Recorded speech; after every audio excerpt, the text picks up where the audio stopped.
And we're recording. Yay! So today it is my honor to interview Julie Burkeen that we offline before we started, we're rolling some numbers here and realized that we met in either, I think it was 1987, which Mhm. we were in the seventh grade in middle school. And I was new to the school because I moved. I didn't move, but well, I guess I did move. We didn't move houses, but we moved from the Catholic school to the public middle school. The school Immaculate Conception stopped having classes after seventh grade. And so I moved over and I ended up being the new kid on the block. And Julie and I were talking about how we played soccer together. And my first memory of her was when she was named captain. And I was like, ah, dang, I need to know her because leadership at that point was pretty special. And she definitely had those qualities. And that's why she was named captain. And we had lots of wild memories with Coach Scarf. I actually thought for a minute offline before we recorded that his name was Skunk or something because it was just such a weird name. It's those things that you just remember back in the day. And what I've loved most about Julie, and I didn't say this before, so that this would be like something new for her, is that is what I felt when I met her, is that she was a bold personality and was willing to stand up for what she wanted, what she needed. And she was the type of person that would lead by example. And she was in some really hard classes, and she was always really that person that would take action, speak up. And when you're around someone like that at such a young age, it's really positive because then you know that if they're going to be in that light there, they're going to be like that in everything. And so that's what I remember most about you. And we have reconnected, thankful to social media as much as some of us think social media is kind of annoying and whatever blank you want to fill it in, it's also a connector. And so we've been able to connect, and we're here today because I want to showcase what she has been through, where she is now, and what she is giving and being able to serve in such a beautiful way. And I think it's such a gift to learn from other women who have had challenges, had some pain points, and they've come through it on the other side because it gives us all hope to know that if she can, we can.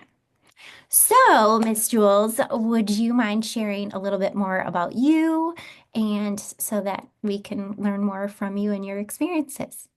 Sure. It's great to be here connecting with you. Fun to kind of reconnect and remember some of the, younger days, the silly days. And so I guess, um, well, I just turned 50 this year, so that's been a big momentous occasion, which I know you're right there with me, so you understand. Um, so I've been married 27 years. I have three kids, and they're all 19 and over now. So all adults, one's still living at home. So that's been kind of an interesting shift. But I have a full-time job. I work at our intermediate school district um, as a professional learning coordinator, which is not terribly exciting work, but I enjoy the people I work with, and I enjoy just, having that opportunity. But the thing that I think really has kind of motivated me or gotten me excited in the last several years is I started a small business that I'm just sort of launching on financial coaching and trying to kind of roll that out in a just a kind of an organic way because I want it to grow, but I don't want it to grow too fast because, like I said, I do have a full-time, day job. And so it's been really exciting to be able to launch that. And because I think what I've learned that I'm very passionate about, which I think I didn't know until probably the last 5 or 6 years, is that I really love people. And I know, it's funny because I told somebody that not too long ago and she laughed. And I was kind of offended at first. And then she came back around and she's like, I'm really sorry I laughed. She's kind of a person who laughs in uncomfortable situations or just kind of awkwardly. Um, and I guess offended isn't the right word, but I was kind of like, what, Taken back. what was that about? And she the next day she said, I wanted to tell you I was really sorry that I laughed because you said you love people. And I just thought that was so funny because I thought you've always loved people because you're always so nice to people and Oh, kind. And so that was kind of it was a moment of irritation, but also just kind of a neat reminder because I think when I look back over the course of my life, people would not have always said that about me. So it makes me happy to know that God's changed my heart and given me this just ability, I think, to notice people and encourage people and love on people. And I'm really grateful that that's something that I think has developed in me in the last, probably especially in the last 5 or 6 years, that that's been a great thing that I'm just really happy that God's sort of given to me. So that's kind of me in a nutshell, I guess. I love it. I love it. So, what is the most important lesson that you've learned on your journey with juggling a full-time career along with adding your own business that you wish that other women would know? Um, I think for me, the thing that I've probably have been learning is to give yourself some grace and to not feel like everything has to happen all at once because black and white thinking, I think, has been a struggle for me and has kind of held me back in a lot of different spaces and being very all or nothing, very black and white I think has given me some roadblocks in different spaces. Um, so I think just giving yourself grace to grow and do things at your own pace. And when things happen that are unexpected or not the way you planned, try to roll with it, try to adjust and just not feel like you've got to be the be all end all for everything because I think as wives and moms and working women, it's really easy to just put it all on yourself and feel like everything's your responsibility and be okay saying no, be okay saying I can't do that right now or I just have too much on my plate. And that's definitely something that I've gotten better at in the last few years is just giving myself permission to not say yes to everything, even if it's something that sounds really great and something I want to participate in. It's okay to just say I can't do that right now. Maybe I can do it later, but for right now, it's just not something I can do because I know it will impact other things that I'm trying to do. So, That gracious decline is something that I really wish was talked about more often. Like, no is a sentence mhm, in the greatest way, and being able to say, oh my gosh, thank you so much. I'm going to graciously decline because blank. You know what I yeah, mean? And leave it at that. And it doesn't even have to have an explanation either, right. but just Hmm. understanding that that can be so much stronger when somebody recognizes that point because Hmm.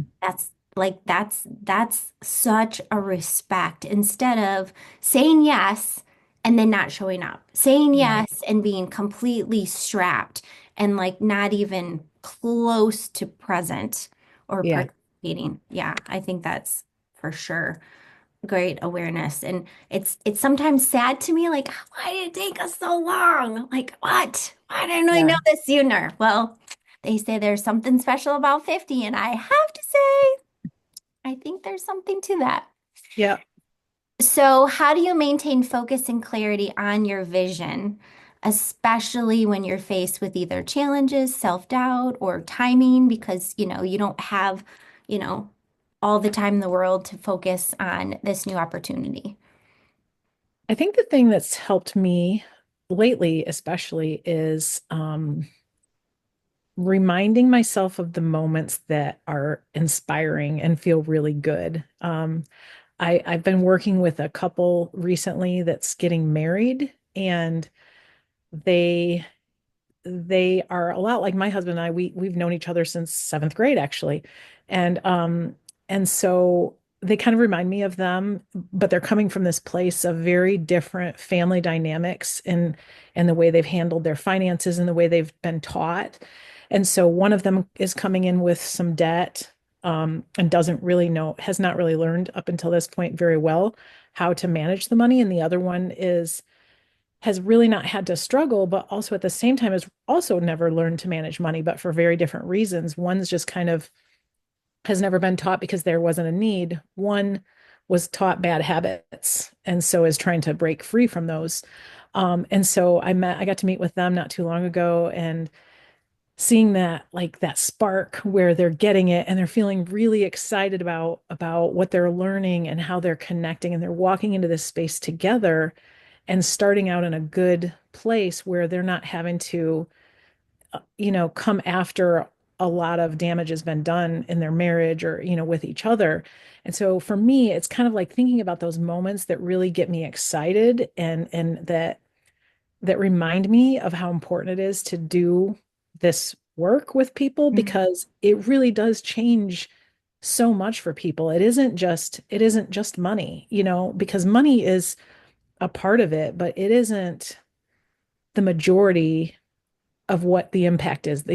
So much of the impact is beyond just finance. It affects your relationship with your spouse. It affects um, your relationship with your kids sometimes. It affects your fear, your anxiety, which then, if your fear and anxiety is high, it goes into everything. So it's kind of this reminder of those really great things that are happening and wanting to be able to bring that to more people. And so that kind of keeps me motivated with not getting discouraged and not feeling like I just don't want to do it because it's too much. So it sounds to me like it's that revisiting your vision of your why and that purpose because it's not it's more the impact that you're making and you're seeing it and that progress. And gosh, what a beautiful place before someone gets married. It's almost like marriage counseling. You know what I mean? Yeah. Because what's to counsel? Your money. It's going to be the factor for your entire life and partnership Hmm. if you get married. Yeah. That's so, ooh, I don't know. That one, it's one of those things where I almost feel like we need to go back to school, get back to like high school and have this as a course. You know what I mean? Like how to manage money. I know back in the day, I think it might have been home ec where it's like, what's a checkbook? Or I don't even know if it was home ec, but I do remember having, like I don't know, where was that? Like how to write a check. I don't know where that might Yeah. have. I remember it too, but I don't know where it came in. And there's very little like that for people. So I mean, I see that a lot where, people are walking out into life and they don't have a clue how to do just normal everyday stuff because they haven't been taught it. And they may have parents that don't know how to teach them that really either. And so where do they learn it? If their Oh, parents well, have the capability. Well, and now, I mean, that just dated me by saying a check because, like, are checks even a thing anymore? They're really not. You know what I Not mean? often. That like generational change of money and how it gets. And I know that yeah, there's such a different impact there. It's so such an awareness. And I love that you're able to do that, not only for younger people, but younger people before they step into marriage, Mhm. because that's a big factor of why some people even get divorced because of lack of connecting on that level of finances for the background of what was there, wasn't there, talked about, not talked about. That's big. Yeah. Yep. So, what daily habits or practices have been key to your personal growth and possibly, in the factor of finances that you can say that really make a difference? I mean, one of the biggest things, honestly, for my personal growth is reading the Bible and praying in the morning. And that's been a huge thing for me. I haven't always done that, probably in the last 2 to 3 years, that's become more of a habit. It used to be a lot more sporadic, but I find now that it's something that I really want to do and need to do. And I think it just kind of grounds me into focusing on what's important because it's easy to just jump up and hit the ground running and, just take off, which I think, when my kids were littler, that was a lot harder because, it would require me specifically getting up earlier. And I'm not sure that's not always been a thing for me, but I think that's been a big factor for me and just grounding myself into the things that matter. Um, And then I think the other part, just like on more of a professional level, I guess, or just, I mean, I love to learn. And so I try to learn something every day. Um, I, I really love to read. I do not love to read fiction. I really love to read things that feel like growth and like they matter. And so I don't necessarily have some specific topic that I'm learning or reading, but I try to read just different things that help me grow. So I think those are kind of different things that I think are important. Learning, I said this to Declan the other day. I said the more you learn, the more you earn. And it was cute because I was like, he's not listening. It was like nothing. And then he's like, I don't agree. And I'm like, what? How do you not agree? And he's like, I can't make any money yet. And I'm like, yes, you can. It's how you apply it. Mhm. Because you can, I think, and I heard this when I was being certified with John Maxwell, learn a little, do a little, learn a little, do a little. And I think so many times we learn, learn, learn, like he's in learning mode. I'm like, but it's how you apply it. Mhm. Because his big thing is, do you really use this nowadays? Do you have to use whatever, whatever? And I was like, some of it we do. Some of it we do. And some of it is just the challenge of the learning Mhm. so that you can absorb it and say that you learned it. But I promise you, the more you learn, the more you will earn, as long as you choose to learn and serve. So Right. Well, makes even things like, my husband's a computer engineer. He had to take 3 or 4 years of college calculus. Does he do calculus in his work? He does not. But what he does is he thinks in those ways. He thinks critically. He thinks in abstract ways. And so it taught him how to think differently, but he doesn't sit down and use calculus as a computer engineer. Mhm. But it was a So, challenge. It was something he had to overcome, mhm, stretch his mind to be able to be in a new place. And it's funny you said that because Declan had surgery Wednesday. And he was like, am I going to get the sleepy stuff that I have to like count backwards? mhm. And the nurse said, yeah, but I do things differently. And he was like, okay. And they wouldn't let us back there because we wanted to see how far he got. And Yeah. he's like, he won't get far. He was like, how much does he weigh? He's young, whatever. And it happens pretty fast. And I said, so what do you do? And he goes, I ask you to count backwards by sevens. And I was like, what? He's like, yeah. And I'm like, okay. 93, 80, and well, what did I say? Whatever. It's like I was like trying to do it myself awake Yeah. or whatever. Yeah. And I was like, okay, stop. Has anyone done it before? And he was like, yeah, one person. And I was like, what do they do for a living? He's like, funny you should ask. He's an engineer. Uh-huh. So like he like had to stay awake for the challenge because he was like 93 and Yeah. 86 and he literally did it and then he was like That's awesome. but it's exactly what you said is that he had stretched his mind to be able to do those things at a young age so that when the next challenges came, he could see that he had already overcome something as hard as that, numbers and Right. depth and learning and application. And so then he was able to do what he needs to do. Yep. Fascinating. I love it. So, if you could give one piece of advice to women stepping into their power, striving for their best selves, what would it be? I think I think a couple things. One would be don't be afraid to try new things and take risks. Um, and believing that you can do something new no matter where you are in your life and not feeling like I think when you raise a family and you're focused on your kids and that you kind of put your career on the back burner if you even have a career outside the home. A lot of us choose to stay home and raise our kids, which is incredible and it's a gift. And I mostly got to do that until my kids were in school, and I'm incredibly thankful that I did. And it's like definitely the hardest thing I ever had to do, but also one of the greatest blessings of anything. The hardest job you'll ever do. Um, and I realized for some of us that was crucial and we wanted to do that. For others of us, we wanted to do it and weren't able to for any number of reasons. And then for others, it was like, nope, that's not for me. And I think no matter where we all are on that, I think your kids can really make it difficult for you to focus on the things that maybe are meaningful to you for a time. And so, kind of realizing that no matter where you are, it's never too late to try something new and just be brave and just take the first step because the first step leads to the next step, which leads to the next step, which leads to the next step. Um, so, I mean, I think it's just really important not to limit yourself and not to believe that because it's something outside of your comfort zone or maybe something you even haven't really been trained to do that doesn't mean you can't. And I also think part of stepping into that is building one another up and cheering each other on, finding people who come alongside you.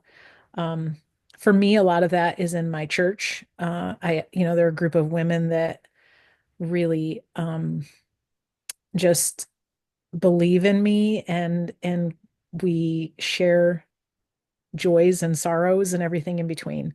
And so I think building each other up is a big one too.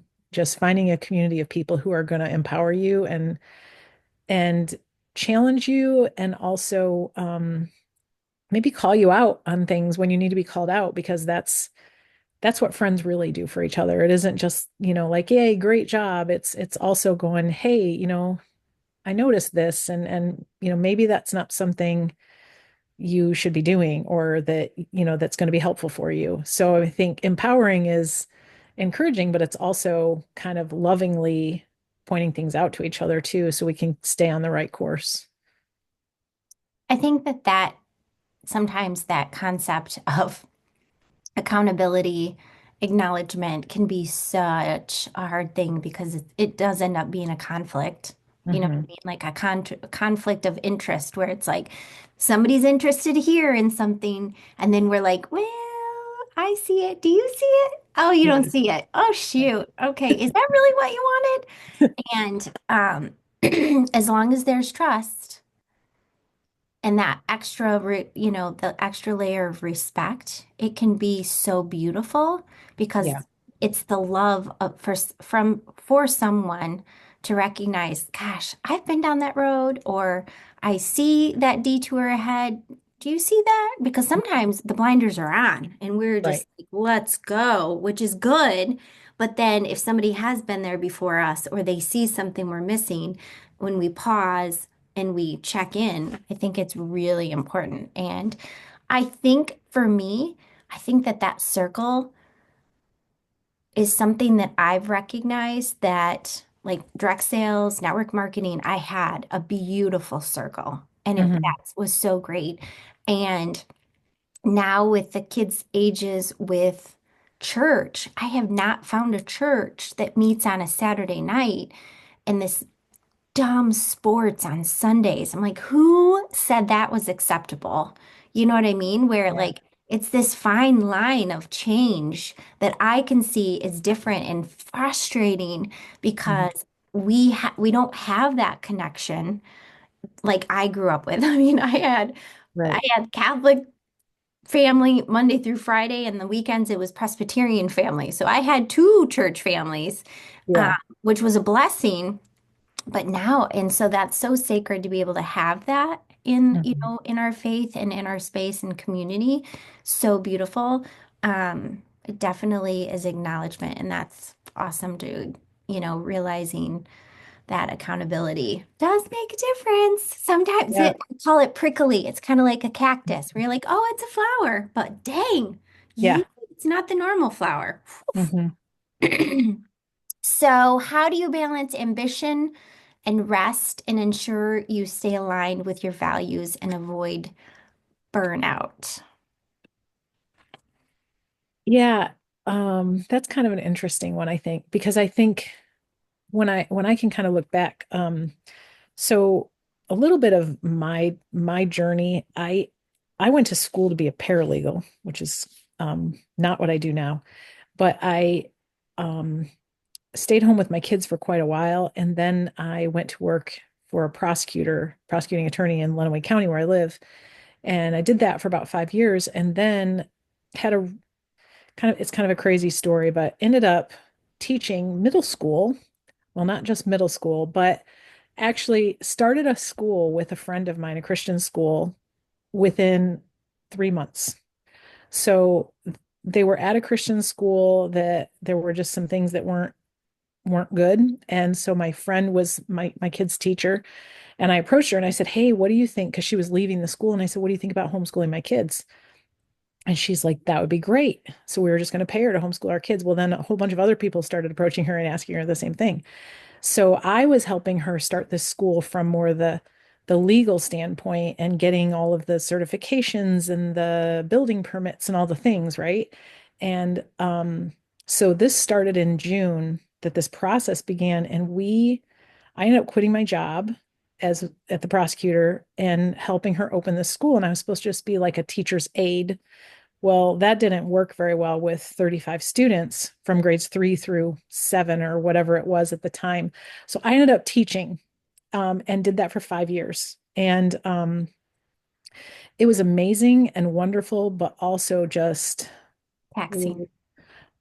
like nothing I've ever experienced. It was, I mean, because we taught them in groups of ages. So it was like um third, fourth, and fifth graders were together, and then sixth and seventh graders, so it was sort of like breaking them down into age. And then eventually we went all the way down to kindergarten. And so every day for every subject except math, I had to create a new lesson plan myself for 5 years. I did this for 5 years. So when I compare my life now to as far as like managing, life now feels so calm and so great. But also, I can see how that time kind of prepared me for this different place in life because I was not very good at that time of creating boundaries and being okay with saying, I just can't do that, or I need to have space for my family and protecting that space. So, I think one of the things that I learned during that time with the school situation was how important it is to protect your family time. Because I think I would work all day. I would get there at 7 o'clock in the morning, 7:30, and often, and my kids were there with me, and we wouldn't get home until 5 or 6 at night sometimes. And then I would, they'd have sports or do all the things, and then I would have parents emailing me or calling me and texting me, and until probably that last year, I did a terrible job of just saying, no, I can't do that right now. And then finally, the last year, I just said, nope, here are my boundaries. If you email me at night, I won't answer till the next day. And so, I mean, I learned from that. That's not something that I have to do as much now because the pace of life is different. Um, but I think that's one of the most difficult things to do, I think, is to just simply set boundaries and particularly in protecting the time with your family. So, and I think that looks different for everybody, but that could mean, after a certain period of time, you don't answer emails or answer texts from people, or maybe you set aside specific time to do particular things with your kids or something. But um, I think that's probably one of the most important things for us is just protecting that time because you only get to do it once. You don't get to have this time with your family ever again. And um, don't look back and wish you had done it more if like that you had emphasized your family over all of the other goals because there is balance to be found. And I think you just have to protect it. For sure. Because then the burnout happens and then it's a ripple effect from there. And it's Yeah. also, I think, and of course, being a woman, it's easier to say because our perspective is that example. I mean, Hmm. literally the example. And it's who our sons look for in marriage, and then our Hmm. daughters look to be because they're repeating what they see. So that space of graciously declining, you know what I mean? And not saying yes all the time. Yes is a sentence as well, and recognizing that, you know, looking over what the value, like what's valued most, and does it fit your values? Does it bring you joy? Does it meet those needs for you first and then your family? And, next steps. And if it doesn't, that's a clear answer. So, Right. And sometimes you're not even specifically saying yes, but you're saying yes because you're participating in it. And I think you don't always realize that by doing it, you're basically saying yes to something without ever having been asked. You're just doing it. Um, well, and I think that that's really easy to get in that habit. I think that's the part of being an older mom that I can see in sports. It really frustrates me that we said yes in this spot, we committed to it because that's being a teammate and that's what sports are really great for. But then I didn't realize it was going to say no to church like it Mhm. would because of the sports and the travel and the Right. practices and the times. It was like I was absolutely in shock. But then I realized, oh shoot, like what were our options? Were there any options? You know what I mean? Like just recognizing that and figuring out how to pivot and having other options and choices and communication. So some of that is definitely different and interesting. I don't have the answers quite yet on it, but I can definitely Yeah. say it's in that space of, like you were given that opportunity and whew, you got in, man, you got in. Yeah. And you're right. You sign up for things you don't even know. I remember when my daughter played volleyball, and more than one year, we were in Columbus for the entire weekend of Mother's Day for volleyball championships, year after year. Mother's Day, the whole weekend. And I just remember being so frustrated by that because it's like, this is not this is not what I wanted to be doing for Mother's Day. I'd like to be with my family for Mother's Day because we weren't together because my boys had things and my husband would be with them. And but exactly what you say, it's like you say you agree to things, not really necessarily knowing the whole picture of what you're even agreeing to. And then how do you adjust to that? And there's some things I think you can adjust for, but then I think there are other things where it's either all or nothing. Um, Well, a lot of that, and I would say as an awareness, Declan got asked the other day, "Are you going to play football?" And I watched him, and he's like, his body literally was like, "That's not even an option." mhm. Because there's obligation in one sport here, and you don't do what we did, like Yeah. in our day, you had this block, and then that was over, and then it was maybe a little overlap, just a Yeah. tiny bit, and then something new, and a new Mhm. team, and a new group, and a new experience, and all that. And now it is not like that at Yeah. all. I'm Yeah. like, what? Who did this? Like, who Mhm. did this? I'm Yeah. like, ah, and it's And they're kind of in the same spot as we are, I think, saying yes to something because they love what they're doing, but they also probably don't really want it to overtake their whole lives any more than we want the things we say yes to overtake our lives. But then how do they step out of that? yeah. Because then there's that fear of, well, if I don't say yes, then I'm not going to be able to play later, or I'm not going to make the team later, or all of those things that play into that. For sure. And like, I think what's sad now is looking at that in seventh grade. Like, I didn't have to make that commitment in seventh grade. Like, you and I didn't play soccer until high school. So in the Mhm. ninth grade, which is what, 14, 15, depending Yeah. on. So it's like, gosh, so interesting. So we Hmm. definitely pivot. And that communication factor, I think, is really important to talk through and looking for solutions, which is what you've done, is you've looked for a solution to that creative spirit that you have and the learning and the application and being able to transfer it to others. And Hmm. nothing's more beautiful than somebody who is starting out a marriage that's combining their finances. Like that's so beautiful. Yeah. So Yeah. great. So you will give me all your info that we can post on this video so that people can find you, what you offer, and talk it through and take referrals, I'm sure. And you have your specific windows of time, I'm sure, that you have available and that you're not because you Yes, learned I that do. so early. And so, is there anything else on your heart that you want to share of something you've learned that you would want to pass on? Well, I think, like with this coaching thing, it's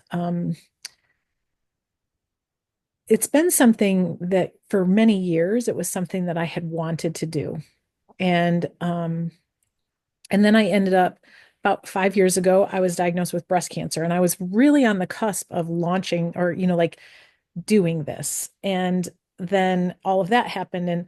And I really remember we were actually at a women's retreat with my church. And I remember saying, because they asked you something about like what was your dream or, what's a dream you have or something. And I had said, this has been a dream of mine. And I was just on the cusp of jumping into it. And then this all happened. And I said, but I'm gonna do it. And I like committed to the fact I'm gonna do it.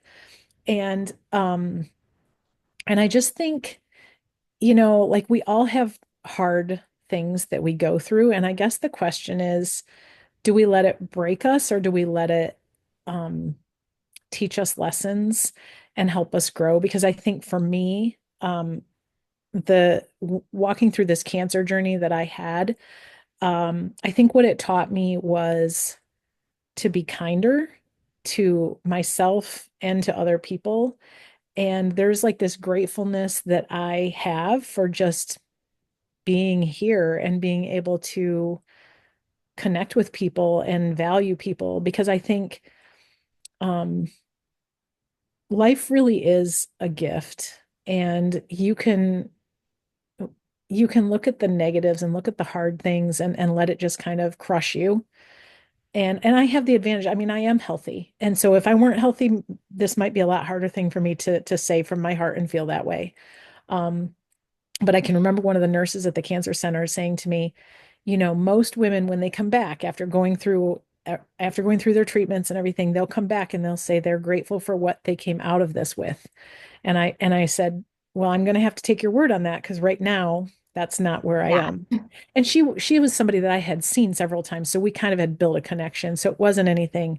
Her saying that to me wasn't in a condescending way or anything. It was very kind, but I've held on to that and I've never forgotten that because she's right, and I think you can take any challenge you face and you could apply that same thought to that whole mindset of being grateful for what you come out of it with, but again, it's kind of I think how you reflect on it and how you decide to let it transform you because it can make you bitter or it can make you really glad that you are still here and that you get to influence people and just help people grow and just feel loved. And because I think that's where I am right now is I just care about people and I just have such a heart for people and helping them and just coming alongside them and just showing them who God is through what I do.